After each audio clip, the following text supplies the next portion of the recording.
कोपरगाव शहरातील टिळकनगर येथे मध्यरात्री दुकानाला लागली आग, लाखो रुपयांचे झाले नुकसान। याबाबत सविस्तर वृत्त असे की कोपरगाव शहरातील टिळकनगर येथे शनी मंदिर शेजारी शनिवारी 11 ऑक्टोबर 2025 रोजी रात्री 2:30च्या सुमारास येथील दुकानाला अचानक आग लागली। या आगीमध्ये लाखो रुपयांचे नुकसान झाले। आग इतकी भीषण होती की 2 तासाच्या अथक प्रयत्नानंतर ही आग आटोक्यात आली। यात मात्र कोणतीही जीवितहानी झाली नाही। एजाज इब्राहिम मंसूरी यांचे मोबाईल वर्ल्ड हे दुकान आगीत जळून खाक झाले आहे।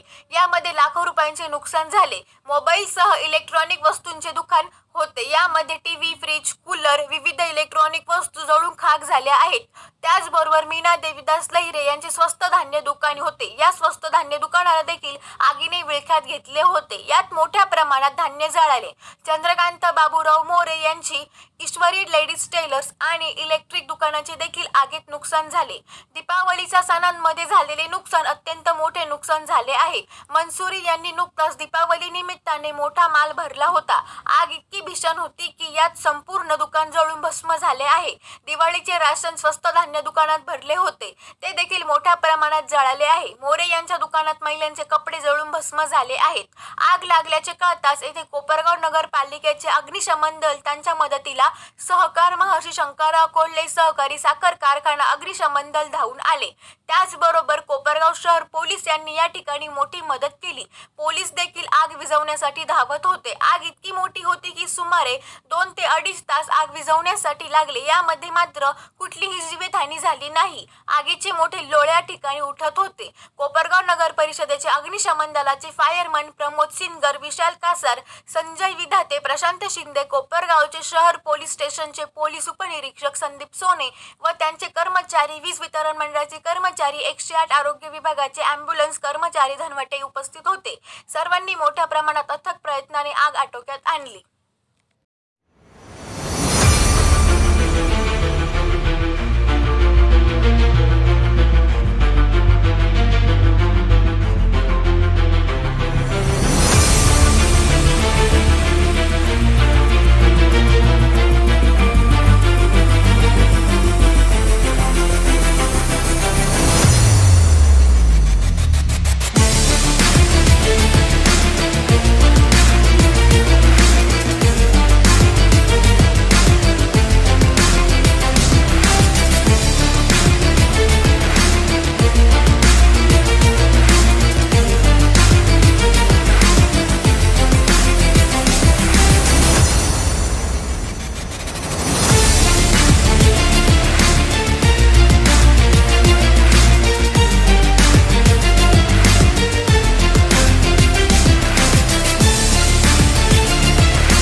आता दिवाळीचा माल काढून आलेला होता।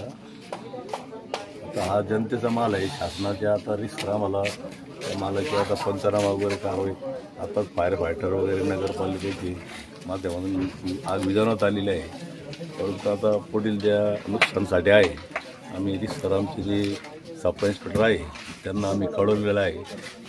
सकाळी त्याचा पंचनामा वगैरे ते रिस्क जिल्हा पुरवठा अधिकाऱ्यांनी तहसीलदार साहेब यांना आपलं ते प्रस्ताव सादर करतील। त्याच्यानंतर जो निर्णय होईल त्याच्यानंतर अन्नधान्य वाटप जनतेला वाटप करण्यात येते. तुमचा राऊंड चालू होता त्यावेळेस लक्षात आलं का तुम्हाला की आग लागली म्हणून तुम्ही फायर वगैरे सगळ्यांना प्राचारण केलं आणि तुमचा जो स्टॉप आहे पोलीस स्टॉप तो बी अतिशय याच्याने मेहनत करत होता. काय सांगशाल? काय तुम्ही सगळी परिस्थिती बघितली काय चालू होतं काय तुम्ही त्यावेळेला आले होते. आज आता हे इथे एक मोबाईलचं शॉप आहे ते लागलेलं दिसत होते आपल्याला. त्याच्यानंतर ऑलरेडी आपण याला सांगितलं होतं अग्निशामक दल, त्यानंतर आपले ॲम्ब्युलन्स आणि MSCBवालेचे लोक होते आणि इतर विभागाचे लोक, त्यानंतर स्थानिक नागरिक, अग्निशामक दल, पोलीस विभाग आणि दुकानाचे मालक स्वतःसमोर आग विझवण्यात आलेली आहे.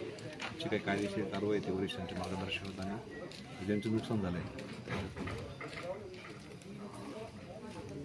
तुम्ही सुद्धा काही गोष्टी न बघता तुम्ही सुद्धा हातोटीने एकदम प्रयत्न तुमचे चालू होते आणि तुम्ही सुद्धा शेटर वगैरे तोडण्याच्या आगच तेवढी भयानक कशा पद्धतीची ही पोलीस प्रत्येक वेळेला मदत करते. आता यावेळेला ज्यावेळेस नागरिक संकटात असतात त्यावेळेस पोलीस मदत करते. असं केलेलं आहे.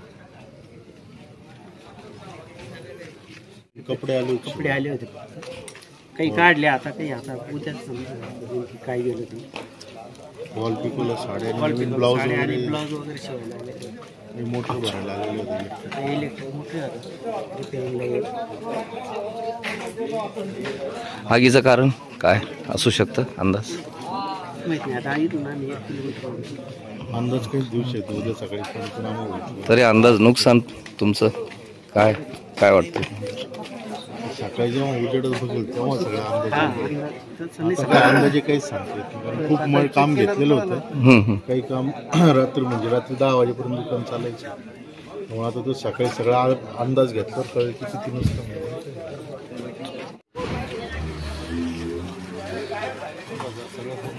भाई आपलं दुकान होतं मोबाईलचं पूर्ण गेलंय. काय वाटतं की तुम्हाला? काय काय काय सांगता तो? पूर्ण नुकसान झालेले आणि मी त्या मनस्थितीत नाही आहे आणि पूर्ण डिटेलमध्ये सांगू शकतो. नेमकी दिवाळीचा माल तुम्ही आता भरलेला होता दिवाळीचा माल, कारण की आता 8 दिवसावर दिवाळी होती त्याच्यामुळे मी आता